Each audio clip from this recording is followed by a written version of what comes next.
asato ma sadgamaya tamaso ma jyotirgamaya mrityorma amritam gamaya. Om Shanti Shanti Shanti. In this talk, we are going to discuss the Panchbhavas of Vaishnavism and how they are used as a means for Bhakti, as a Bhakti sadhana. Very briefly, we will be discussing. But before I begin the actual Panchbhavas, I would like to point out a few essential facts we should know about this bhava, the actual meaning of bhav, rasa, and what Panchabhavas are actually how they are trying to help us. This Panchabhava sadhana is a huge thing, and it was born in the Bhakti movement. It's a direct way and an easy, natural way to the realization of God through Bhakti.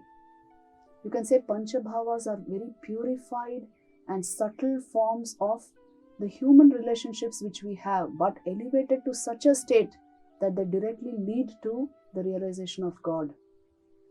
But for this to happen, we must understand certain basic things, fundamental things about Bhakti. See, the word bhav actually means a permanent mood or sentiment upon which rasas play. Emotions. Rasa means actually a juicy thought, an emotion, upon which emotions can play. So if the basic bhav sentiment is not well established, pure, and capable of actually raising these rasas, it is not possible to manufacture bhakti. So easily a man is verily what his bhav is, essentially. This concept of bhav and rasa, it actually comes from Natya Shastra, which is a very old text on Indian aesthetics, and which was actually compiled between 200 BCE and 200 CE. It was supposed to have been written by Bharat Muni, and there's a masterly commentary on it by Abhinavagupta, the great Kashmiri seventh and saint. And this, in the 6th and 7th chapters of this book, you have the concepts of bhava and rasa, which were taken up by the great bhakti teachers and made into an actual science of raising the human mind to God, of actually raising our entire emotional energy to God, a means to attain the highest bhakti. So we must understand that unless this bhav, this primary substratum of sentiment in us, unless that is very pure and stable, no rasa can be formed there. No real emotion which inspires us, which elevates our life to God, can ever come unless this high bhav is manufactured, this permanent elevated mood is manufactured. And for this, the Panchabhavas are prescribed, which means they are definite attitudes which we take towards the Supreme Lord, upon which our emotions can play out, and thus raise our entire energy to the Supreme. So this Panchabhavas actually means, the 5 bhavas which are actually prescribed are Shanta Bhav, Dasya Bhav, Sakhya Bhav, Vatsalya Bhav, and Madhur Bhav. Shanta Bhav is the calm, placid attitude, as you find in the rishis of old. This is supposed to be the foundation of other bhavas, because unless the mind is very calm and silent in a way, not cluttered with all sorts of ideas and emotions, it is not possible to develop any other bhav, to cultivate any intense bhav.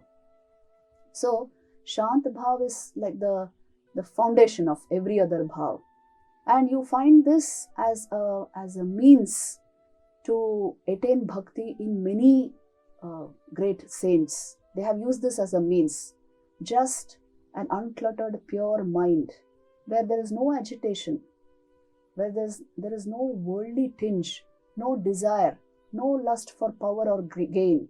That kind of a placid, pure mind has to be cultivated initially for anything else to develop upon that. So this is the Shanta Bhav. Then we have the Dasya Bhav. This is the Bhav where the actual sthayi bhav is one of worship, devotion and respect. If you inculcate in the Shanta bhav all these aspects, it becomes the sthayi bhav of dasya bhakti. So upon this, you see, a whole lot of emotions can play. A very devoted servant, how does he look upon the master? With awe, with reverence, with love, with devotion, with absolute service on his part. The characteristic example is Hanumanji in Ramayana. So what? All the time he is meditating on Sri Ram and doing service to him. Every action is dedicated to Sri Ram. So this is the beauty of Dasya Bhakti. Spontaneously the mind is flowing towards the Lord. And when Sri Ram tells Hanumanji that you are equal to Bharat for me, Hanumanji says, no, I am always your servant. Life after life, I will remain your servant and serve you. This is my attitude towards you. And he got the highest knowledge and devotion through this attitude. This is the great Dasya Bhakti in Bhav Sadhana. Then you have the Sakhya Bhav. It is actually comradeship. It is the attitude of a friend towards a friend. So here the Sthayi Bhav is one of pure love and equal exchange. There's a sense of equality between friends. That's why they can exchange anything, whatever is in their hearts. They may not share with their parents, but they will exchange with friends. So the friend is something very close and dear to heart, to whom you can open up completely. So this is the Sakhya Bhav, where the Sthayi Bhav is one of a kind of deep friendship, a kind of unity and union of Bhav, and a number of emotions play on this. What are the rasas which play on this? You see, a friend will do anything for a friend. There is sacrifice, there is complete acceptance. A friend cannot actually see the faults of another. He understands the mind of a friend so perfectly. He is all accepting. He is of service to his friend. A friend in need is a friend indeed, isn't it? This friend always stands instead. So, the Sakhya Bhav has all these play of emotions based on this Sthayi Bhav. In the Vatsalya Bhav, the examples of Sakhya Bhav, the epitomes of Sakhya Bhav are the Gopas of Vrindavan, who never looked upon Krishna as God. They never once thought that he is Vishnu incarnate and all that. For him, he was their chum.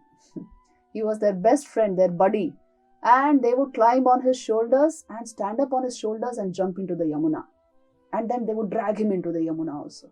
They would do everything with him. They would eat a fruit and then give the same piece to Krishna. So, Sakhya generates all this. And Sakhya Bhav is another very beautiful way, loving way to approach the Supreme Lord. But this Sakhya Bhav, please remember, includes Shanta and Dasya Bhavs. It includes the emotions of these bhavs.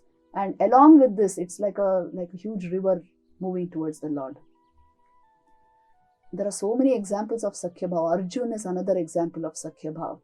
It is said in the Mahabharata, there's a very beautiful story where Bhishma tells Duryodhan, see, you cannot defeat the Pandavas. And Duryodhan says, why not? And Bhishma says, once I went to the Pandavas camp and there I saw this Krishna and Arjun playing. And Arjun was keeping his foot on Krishna's thigh and Krishna was trying to pull it off. And both of them were playing like this and laughing away and then embracing each other. And when I saw this, my heart was in full delight. And I understood that one who is in such a close comradeship with the Lord, he can never be defeated. You cannot defeat the Pandavas. Because they have this Sakhya. Arjuna had this Sakhya relationship with Krishna. So this is the beauty of the Sakhya Bhav. Then you have the next Bhav, which is called Vatsalya. This is the affectionate Bhav. It includes the preceding three Bhavs. And yet the Sthayi Bhav in Vatsalya is one of great affection, a sense of myness, a total devotion to the object being loved. So there is service, there is a supreme kind of affection, all of this. So these rasas come into play in the Vatsalya Bhav, the relationship between a mother and a child, Yashoda and Krishna. Always, she never saw Krishna as the Lord or anything like that. She couldn't even conceive of it. She only saw him as her baby, her little beloved baby who's completely dependent on her. And so she has to minus, and minus becomes complete there. Attachment becomes supreme. See, attachment to the Lord is liberation. All these rasas naturally come to play in Vatsalya Bhav. So she would protect Krishna, she would feed Krishna, she would advise Krishna what he should do, what he should not do. And she felt herself responsible for Krishna. And Krishna completely accepted it. So this is the beauty of Vatsalya Bhav. It is liberating even in practice. If you practice pure affection towards the Supreme Lord, it will liberate your mind. And it includes the rasas of not just affection and deep attachment and mindness, but a feeling of love which is unsurpassed, pure love, which impacts the memory and the mind in such a way the mind is naturally transformed.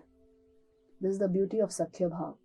Then the last one is Madhur Bhav, but between these two there is also another Bhav called Apatya Bhav, which is not actually part of Panchbhavas, but it can be practiced. It is looking upon God as father or mother. This is there even in the Christian tradition, where Vatsalya is usually the aspirant considers himself to be the parent and the Lord to be the child. But in Apatya Bhav, he considers himself to be the child and the Lord to be the parent. So again, similar emotions, rasas play upon the Sthayi Bhav of deep devotion and respect, deep affection. Then there is finally the Madhur Bhav. Madhur Bhav is the sweetest relationship between a lover and his beloved. So this Bhav, although it encompasses all the other Bhavs, there is something else to it, because between a pair of lovers, they transcend all social conventions and social security. Now, this Bhav is a very elevated state of existence, which was one of the greatest votaries. The epitome of this Bhav was actually Radharani of Vrindavan, who loved Krishna with all her heart and soul. And nobody can imitate that level of love. Vivekananda was careful in pointing this out. This is the highest state of love, but it is not meant for all. It is meant for, in human history, only 3 souls have practiced this and attained the Lord through this. That was Radharani, Sri Chaitanya Mahaprabhu, and Sri Ramakrishna. It is that elevated a bhav. All others in Vaishnava sadhana, all other aspirants who want to practice this bhav are given the self-image of a handmaid of Krishna, of Radha, a handmaid of Radha, and not Radha bhav itself. So it's a very, very elevated state of existence and not to be practiced by the ordinary mind. Vivekananda would say this. It is a way of approaching the Lord with ultimate love. Now this constitutes the Panchbhavas of Hinduism, but the important thing for us to know is these Panchbhavas require a Sthayi Bhav, which means an unagitated, pure mind for their practice. Today, all of our emotional turmoils, our anxieties, our stress, this is what prevents Bhakti and Bhav from arising in our minds. So the essential fundamental discipline for Bhakti is a total refinement of our lifestyle, our thinking habits, our emotional life, and commitment to spiritual practice. Without this, it is not possible to generate the kind of bhavs which these Panchabhavas are trying to produce in the human mind in order to achieve God realization.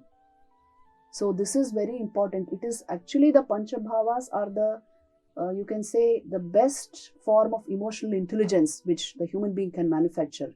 But unless we are well trained in our mind and emotion is not just going haywire and anything is happening in the mind, in such a state the Panchabhavas cannot be practiced. So initial purification is required. Sadhana is required basically. Even to perform Panchabhava sadhana, more fundamental sadhana is required in the modern world. With this, I would like to end this talk on Panchabhava. Om Shanti Shanti Shanti.